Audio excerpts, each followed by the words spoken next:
I'm gonna use the dark green. I'm also gonna use the bright yellow, and I'm gonna use the shimmer green. Now let me tell you something, all the colors, they're as bright as you see them, okay? Now let me show you. I'm gonna start with the dark green, and I'm gonna put it right next to my eyelashes on the very bottom to highlight my eye. Now in the middle, I'm gonna use the bright yellow color. Look at that.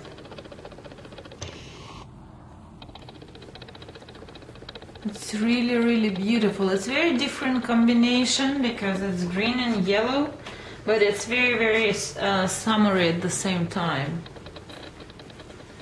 And then you see we have like a very good separation of those two colors. Now on the very top I'm gonna use the shimmer green.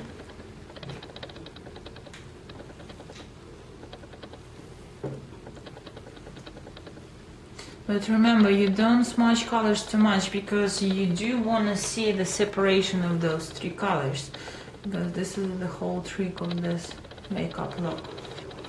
And it's ready. Look at me.